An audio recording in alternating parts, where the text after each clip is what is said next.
What if you had a VA to help with your job search? Well, that's the premise of a new startup called Headhuntable. We'll talk to the founder next on RecTech. Welcome to RecTech, the podcast where recruiting and technology intersect. Each month, you'll hear from vendors shaping the recruiting world, along with recruiters who'll tell you how they use technology to hire talent. Now, here's your host, the mad scientist of online recruiting, Chris Russell. Welcome back to the show, everyone. So a little bit different tack today. The technology you're going to hear about today is not recruiting technology. It's actually job search technology, essentially, or a job search service. A company called Headhuntable out of Austin, Texas, was started by a developer named Nathaniel Halford. And he has a kind of a unique approach to helping people with their job search. So I think I thought it was an interesting take on how to go about job hunting. And I wanted to share this with the audience, so enjoy the audio. So I like new approaches to job search, and today is one of those shows, a new tech platform offering tech pros a complete autonomous solution to finding their next career move at launch. It's called Headhuntable, and the site leverages virtual assistants to aid job seekers in their search. Here joining me now is their founder, Nathaniel Halford. He joins me now from Austin, Texas. Hey, Nathaniel, it's great to have you on the show. What's the origin story of this? Give me the background. Sure. So basically, I actually founded this service when I had was in a really lower part of my life. Basically, I had been working for a tech company, and they had fired me for pretty much no reason, just because of office politics. Mm-hmm. I ended up basically kind of like almost losing everything because I didn't have a backup for it. And then I built the service for myself. And when I saw everything happening last year within the tech industry, I figured it's a good time to basically start to build on it. The site that you see right now is actually, we're actually going to be doing a redesign of it because this was just something we launched with. And we'll be releasing the new site out in about 3 to 4 weeks from now. Okay. But basically, what I had done is I wanted to give myself job security. So what I had done is I went and I hired VAs from like Upwork at the time, and I was training them on how to find me work. So they would go out and find work for me, and then I would just keep working in tech and then just keep going on Zoom calls and basically close the work. And then doing that, I was able to work for about 3 to 4 different companies at once. Okay. So these VAs, they were basically applying for you? Is that what they were doing? No, pretty much doing everything. The VAs right now, what they do is we take VAs and we train them with basically they're an inside recruiter, but they're working for you instead of a tech company. So they get training on all the different skills within tech. They get training on what's the difference between like Java and Java Beans. And they get trained on like what's the difference between front end and back end. So they know all of these different things. So what that ends up happening with is basically they're pretty weaponized to go out there and find you work, so that you don't really have to do anything other than just work with them on a day-to-day basis for about 2 to 3 weeks initially. And a lot of these applicant tracking software, they have all these different questions that they ask, right? And a lot of these questions are pretty similar. Like, tell me about a time that you've utilized, like, for example, PHP to build a complex enterprise level application. So you would go through, then you would answer that question normally by yourself. So the assistant is actually trained on all of your answers. So all she or he has to do is just basically apply for you. And then after that, you're pretty much what it translates to is just Zoom calls on your calendar. Are there any pitfalls around that? Having someone else essentially apply for you? Have you run into any issues where the role really wasn't the right role? So that is what we rule out within our welcome call and then our onboarding call that we have. So we basically do the welcome call and onboarding call to find out like who you are as a person, what really makes you happy with what you're doing. And we basically, in our onboarding call, we pretty much just do more of like a technical interview, so we understand where best you would fit, Mm-hmm. and then get those notes to your assistant so they know which roles to apply you for. Okay. And who does that welcome call? Is that you? Is it your team? Is it the VA? It's right now it's myself and Darlin, who used to be a leader in different HR companies. So Darlin's background is in HR and my background's in tech. She does so basically to even get you those calls. A lot of people don't even understand that you have to have a really good resume these days and a really good cover letter. Mm-hmm. So Darlin will take your resume and she'll basically make two versions of it, a graphical version and a non-graphical version, because we noticed in beta testing that the graphical version actually had a lot of different impacts on your conversion rates. Mm. Because a lot of the times that people are reading all these different resumes, if it's graphical, they can go in and then they can easily kind of like yours pops up pretty much. Yeah. And Yeah, the visual resume has always been important to me. If a person's going to see it versus just a standard text-based resume, the visual one's going to stand out first. So exactly. So that's what we do first, and then the next thing is we get to learn who you are as a person, so that we can go out there and best represent you. And your assistant is basically put into a Slack channel with you, and you can speak with him anytime during office hours, and they basically will send you at the end of the day a report of all the different job postings that you were submitted to with all the different companies. And they will also send reports on what interviews were scheduled for you on your behalf. And I don't know if you knew this, but a lot of people don't even know, like, for example, if I have an interview within 2 hours and I can't make it, yeah. a lot of people don't know, how do I reschedule it in a way that makes sense, right? Mm. How do I and not burn that bridge? How do I reschedule it and not burn that bridge? How do I keep that relationship? So we train our assistants very well on like email etiquette, email handling.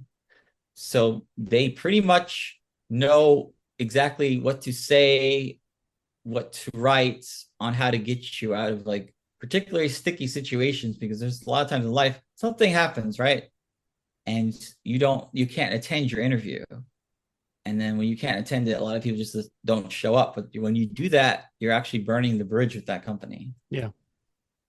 And you Okay. can't go back to that company for at least a year to reapply. So you're basically your payment, your revenue model, essentially the job seeker. Is that correct? Yes. Okay. Explain how they pay you to work with you here on the pricing page. So basically, you can pay as you go. It's $15 per hour, or you pay per block. So pay per block is something that I came up with. It basically is, let's say you want to try the service, but you don't want to commit to it long term. Mm-hmm. So do pay per block, and you'll get 10 hours, which are prepaid. And basically, you just try the system out, see how it's working for you. And on average, within 10 hours of time, we'll usually have you submitted to about, I would say, 60 to 80 companies, right? And you'll have basically the cover sheets that will be submitted to them are all custom tailored to the company, and will basically get you some calls. It really depends on, like, to be honest, like how long. For example, I was just on a call earlier, and the person I was on the call with hasn't been working in tech for 2 years. So for that person, like, we don't know yet what would happen. We'd have to do the resume edits. We'd have to basically try out the 10-hour block and then see the results of it, because she's not working right now, right? Are your VAs, are they creating accounts on different job boards and these employer websites for the client?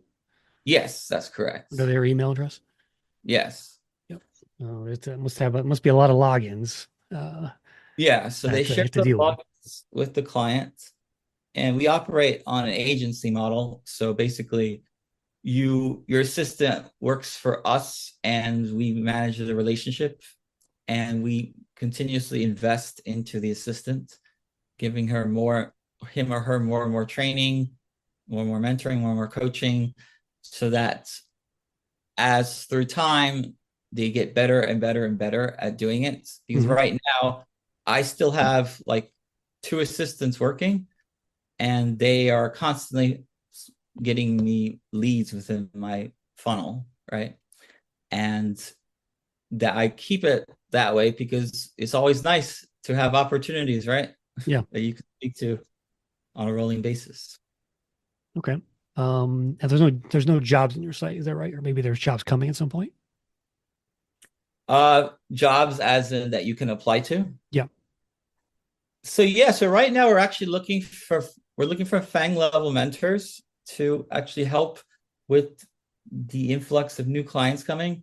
So we're looking for people who've worked for different top tech companies who are looking to do mentoring and coaching for engineers, primarily engineers right now, that are having issues getting through their technical rounds or even their culture fit interviews. So if anyone who's watching this wants to, apply, we are going to be adding a new page on our new site in a few weeks to basically showcasing our unique program that we're offering for mentors.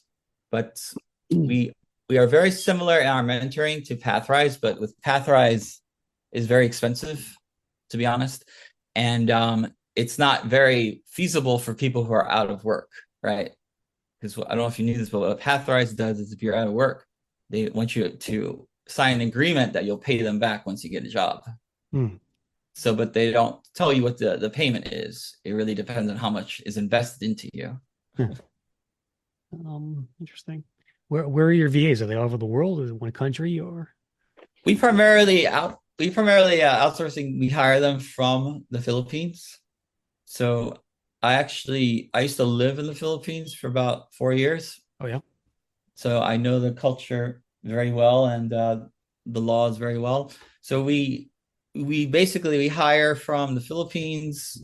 We pretty much hire people who have been working in different call centers and then have a computer science background, and then we train them up. And then we basically have them working with the clients after they've been trained. Nice. Okay. It's an interesting model. I like the human aspect here you're doing here. I think AI is coming for this as well. Don't you think about the AI aspects of, there's that site called Lazy Apply, I think it's called. I think a machine does that for you, right? The AI aspect is coming into it, but the problem with the AI aspect is like it's never going to be able to target all the different sites. It's AI. I mean, I do AI engineering as well, and AI engineering, it's nowhere near applying for all the different sites. Different roles have different opportunities in different sites. And we are going to be adding AI in as on a rolling basis. We are going to be adding different automations as we scale on a rolling basis, but we're not going to be able to target all the different sites, right? Because different sites, there's 3 different ways to do targeting, right? You can do what's called a robot-based using Puppeteer, or you can utilize the scraping, or you can, if you're lucky, the site has an API, or you can build something like a hybrid of it, but it's just the technology is not there yet to apply you for everywhere. And there are certain sites that are implementing like AI into it, but to be honest, like you have to have someone right now, at least a human being who can actually write a good response for you, right? A good cover letter for you. Because like even ChatGPT does not create great cover sheets anymore. Yeah. To the state. Is the cover letter still important? It is. It really provides the entry point, in my opinion, for companies because they're looking at the cover sheet. If you're using a vanilla cover sheet where basically you're just copying and pasting and switching the company name out, you're not going to have as much luck as if you're just basically reading the job description, reading your resume and then writing a compelling message to get the company to contact you back. Gotcha. Now, okay, you said you work with the person over Slack. Does the VA have access to my email account in order to do these replies, or how does that work? They get another email account that they set up on your behalf, Mm-hmm. and basically they do all the work out of that email Oh, account. so you kind of share a new email account then, the two of you? Yes. And then Gotcha. they use the shared calendar from that email account to your main email and just add events onto your calendar. Gotcha. Do you kind of foresee yourself creating a platform to log into instead of using Slack, things like that at some point?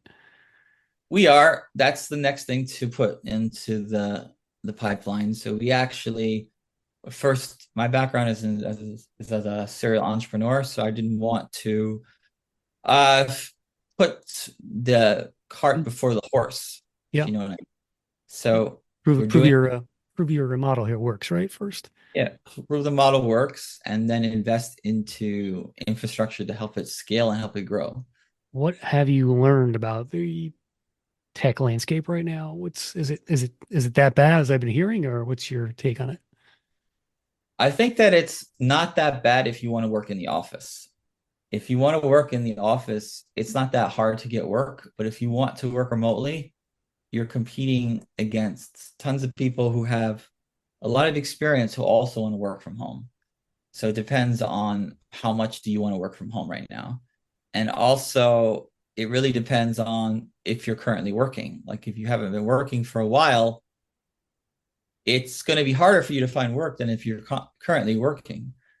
And it really also did what we found in beta testing is how you articulate yourself and how you communicate through your different rounds. Because we've seen cases where we would get someone an interview for working at Tesla, but then they were not able to get past the first interview because they weren't like coached and mentored. So the coaching and mentoring part was recently added onto the business model. That's why we had decided to redesign the site. We're working on the development of it. And the coaching and mentoring, we give you 30 minutes to 1 hour each week. It depends on how much time you need. Most people only need 30 minutes just to go through like what happened with how did your week go. Yeah. So it's more like I don't know if you're familiar with like sprint methodologies. It's like a retrospective call. So after you talk to the company, there's a retrospective. Okay, what went well, what didn't go well, and then you're figuring out why it didn't go well, and then you're iterating with your mentor so that it goes well. Because for example, we had one client who was not doing well getting past the culture fit. So we asked them, what were they asking you on the culture fits? What type of questions were you being asked? And like, oh, what do you do outside of work? And a lot of people think that that's such a simple question, right? But it's a very loaded question. What do you do outside of work? Most people will say, oh, I spend time with my family and I, just read. But it's actually an opportunity for you. What do you do outside of work is an opportunity for you to connect with the interviewer. Because then you can say, oh, I do kayaking or I do mountain climbing. And if you do something very interesting that's outside the box, the interviewer is going, oh, really? Okay, that's cool. Yep. How long have you been doing that? Right? It makes you stand off the page, right? So that's something that our client didn't know. So just working with our mentor and then was basically hashing through all the questions and he's able to get past the culture fit interview very easily. So that's why we have the 30-minute to 1 hour catch up is basically it's done like a sprint retrospective type of call where we're looking in retrospect on what went well, what didn't go well, so we can find out what actually happened. Yeah. And it's just an open forum for you to just talk, well, I said this, what do you think about that? And you to have a mock interviews with your mentor. And also if you're trying to get an IC role, individual contributor role, it's a good way for you to do mock live coding because that is what they're doing a lot now these days. So doing live coding, they're doing a lot of live whiteboarding.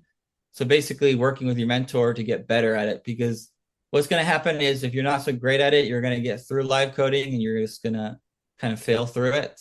And then you're going to go to your retrospective call, like, yeah, I tried to do this test. It didn't work. So then your mentor will basically give you the tools that you need to get past the live coding round. Because it's not just, I don't know if you knew this, but live coding is not just about writing code. It's about explaining your solution while you're actually building something, right? Yeah. What have job seekers been, when you launched this? I saw your press release about it. That's why I reached out to you. But what are job seekers telling you about it? Why are they so excited about it? Give me some feedback from them.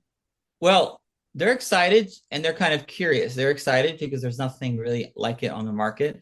And they're kind of curious because they are like, the call I just had, like, they really haven't heard of anything like it. So they're curious and they're excited. I feel like once we do more press, once we get more editorials written about us, and once we grow more, right now we're actually part of a popular LA accelerator. And once we just keep on trekking forward, a lot of people will tell their friends, like, this is really cool. Because to be honest, it takes a lot of time to find a job, right? It takes like 40 to 60 hours just to find work. Yeah. And it's like, if you have kids, if you have a family, if you have a relationship, that's a lot of time, right? On top of your day job or on top of whatever else you have going on. So this is a solution for people who want to find work, but don't want to spend a lot of time doing it. And then also want to not have to do as many interviews. Yeah. Do you foresee this just working in tech? Do you see other industries it's good for? Give me some thoughts on that. I'm beta testing it this year within the technology industry. And then next industry I was looking to do it in was within the healthcare industry. I know nurses and doctors that are just out of school could utilize this a lot, because a lot of time, like, think about doctors, right? When you first graduate from school, you have to be a resident, right, in the hospital. So you have to do 70 hours per week, right, usually, of work. Mm-hmm. Do you think you're going to go home and apply again for another 40 hours? Yeah, good luck. So there are certain jobs, certain industries that this will work well in. Very time-intensive type of industries, like lawyers, like, it's a lot of hours, right? Engineers, a lot of hours. Anyone in tech's a lot of hours. Doctors do a lot of hours. So anything where time is a commodity, this would be really good for. Yeah. Like, honestly speaking, I wouldn't roll this out for like just like service and food level industry type of work, because it's probably easier to get that. Well, I appreciate your time today, Nathan. Good luck with the tool. Tell everybody where to go to learn more. Sure. Yeah, you can go to headhuntable.io. You can also follow us on Facebook. We're trending there right now. I think also LinkedIn, you can follow us there. And yeah, just if you have any questions, admin@headhuntable.io. Just send us an email and we'll get back to you. Looking for your next HR technology role? Go to your browser, type in hrtechjob.com, and browse hundreds of jobs with the best HR technology vendors. HR tech professionals finally have a dedicated job marketplace to find work or be found. Sign up for job alerts or post a resume. Discover jobs with companies like Workday, Phenom, HiBob, Deal, and more. You'll even find HR tech roles with employers in case you want to work with managing HCM or HRIS platforms. HR Tech Job, the only job market for HR technology careers. Join us at hrtechjob.com.